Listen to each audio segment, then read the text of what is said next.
Puss in Boots. Once upon a time there was a poor miller who had 3 sons.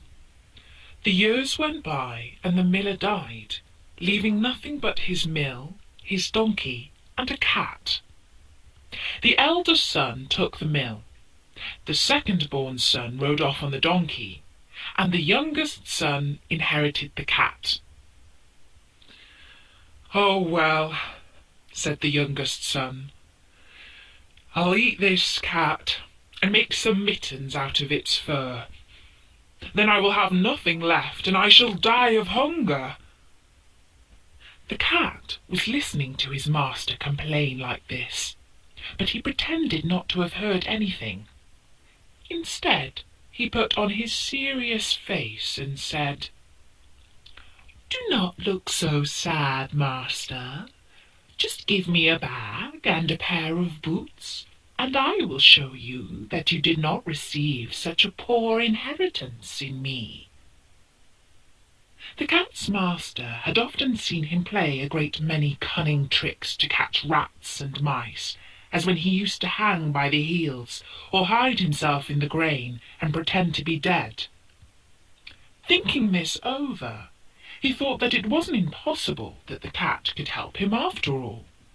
And so he gave the cat his bag and spent his last pennies on ordering a fine pair of boots to be made especially for the cat. The cat looked very gallant in his boots, and putting his bag around his neck, he held the strings of it in his 2 forepaws, and lay by a rabbit warren, which was home to a great many rabbits. He put bran and corn into his bag, and stretching as if he were dead, he waited for some young rabbits, still not acquainted with the deceits of the world, to come and rummage in his bag for the bran and corn. Not long after he lay down, he had what he wanted. A rash and foolish young rabbit jumped into his bag, and Monsieur Puss immediately drew close the strings and caught him. Proud of his prey, he went with it to the palace and asked to speak with his Majesty. He was shown upstairs into the king's apartment, and making a low bow, said to him, "I have brought you, sir, a rabbit of the warren, which my noble lord, the Marquis of Carabas," for that was the title which Puss was pleased to give his master, "has commanded me to present to your Majesty from him." "Tell thy master," said the king, "that I thank him, and that he does me a great deal of pleasure." Another time he went and hid himself among a cornfield, holding still his bag open, and when a brace of partridges ran into it, he drew the strings and so caught them both. He went and made a present of these to the king, as he had done before of the rabbit. The king in like manner received the partridges with great pleasure, and ordered him some money for drink. In this way the cat continued for 2 or 3 months to bring presents to the king, always saying that they were from his master, the Marquis of Carabas. One day in particular, he heard at the palace that the king was planning to drive in his carriage along the river bank, taking with him his daughter, the most beautiful princess in all the world. Puss in Boots said to his master, "If you will follow my advice, your fortune is made. You have nothing else to do but go and wash yourself in the river, in the place that I shall show you, and leave the rest to me." The miller's son did what the cat advised him to, without knowing why or wherefore.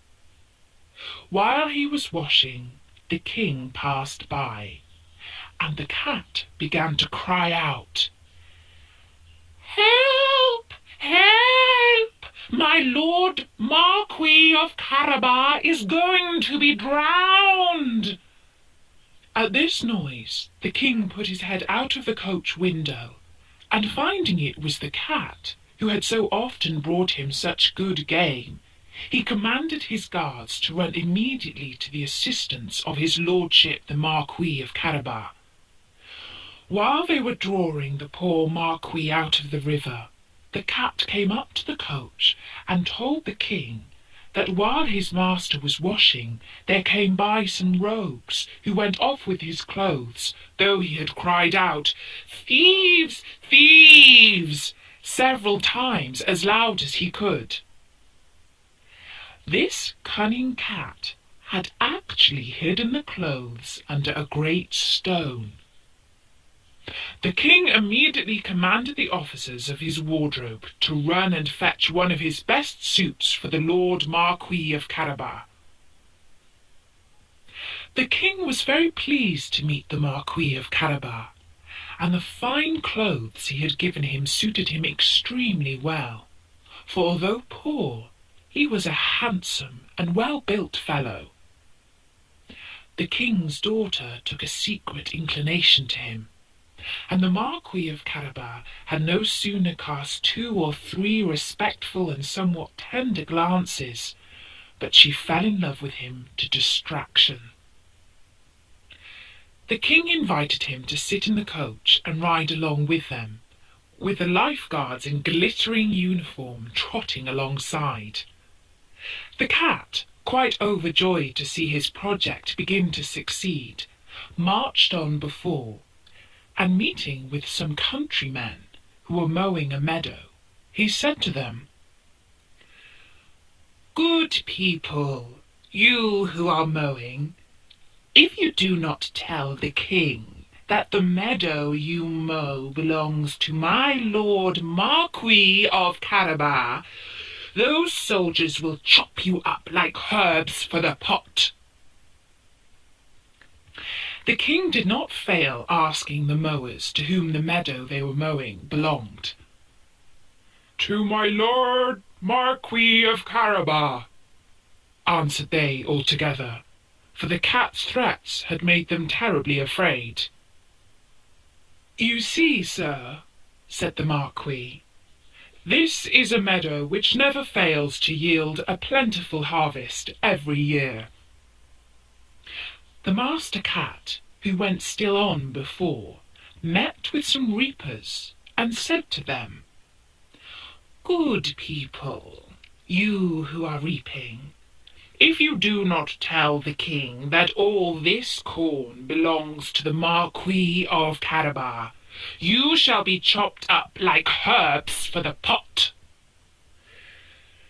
The king, who passed by a moment after, wished to know to whom all that corn, which he then saw, did belong. "To my lord Marquis of Carabas," replied the reapers, and the king was very well pleased with it, as well as the Marquis, whom he congratulated. Then the king said, "Let us now go to your castle." The miller's son, not knowing what to reply, looked at Puss, who said, "If your majesty will wait but an hour, I will go on before and order the castle to be made ready for you."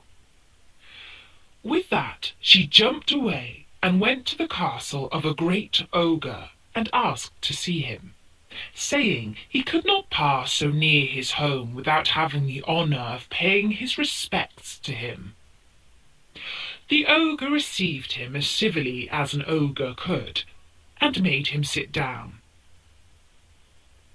"I have been assured," said the cat, "that you have the gift of being able to change yourself into all sorts of creatures as you wish. You can, for example, transform yourself into a lion, or elephant, or the like." "That is true," answered the ogre very briskly. "And to convince you, you shall see me now become a lion." Puss was so terrified at the sight of a lion so near him that he immediately climbed up the curtains, not without difficulty, because his boots were no use to him for climbing. A little while after, when Puss saw that the ogre had resumed its natural form, he came down, and admitted that he had been very much frightened. "However," said the cat, "I fear that you will not be able to save yourself even in the form of a lion, for the king is coming with his army and means to destroy you." The ogre looked out of the window and saw the king waiting outside with his soldiers and said, "What shall I do? Or how shall I save myself?" Puss replied, "If you can change yourself into something very small, then you can hide." And in an instant the ogre had turned himself into a mouse and began to run about across the floor.